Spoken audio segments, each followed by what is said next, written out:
Assalamualaikum warahmatullahi wabarakatuh.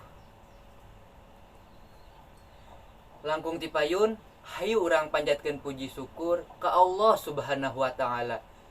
Tuhan anu Maha Esa, anu masihan hidayah sareng inayahna ka urang sadaya janten urang tiasa kempel di acara pendidikan moral sareng akhlak Desa Sukamaju dina kaayaan sehat walafiat alhamdulillah. Bapak miwah ibu guru, para hadirin anu simkuring pika hormat, rerencangan sadaya anu simkuring pika cinta. Urang kedah silih ngingetkeun ngeunaan bahaya pakait pergaulan bebas.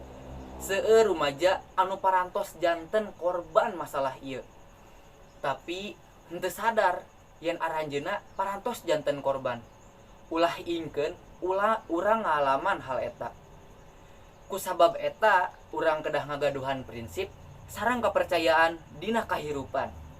Urang kedah ngagaduhan prinsip yen kahirupan teh sakali ayeuna anu hade keur dianggo.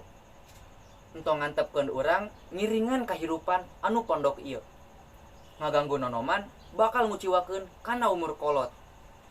Kalayan prinsip anu leres, urang pasti bakal tiasa nyangging diri supados henteu janten korban zaman ayeuna.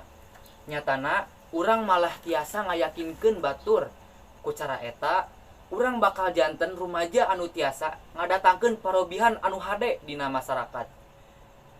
Bapak mewah ibu guru anu simkuring pihormat, mung sakitu anu tiasa simkuring dugikeun dina kesempatan ayeuna. Mudah-mudahan naon anu kuring carioskeun tiasa mangpaat. Hapunten upami aya kalepatan nah dihaja atanapi teu kahaja. Wassalamualaikum warahmatullahi wabarakatuh.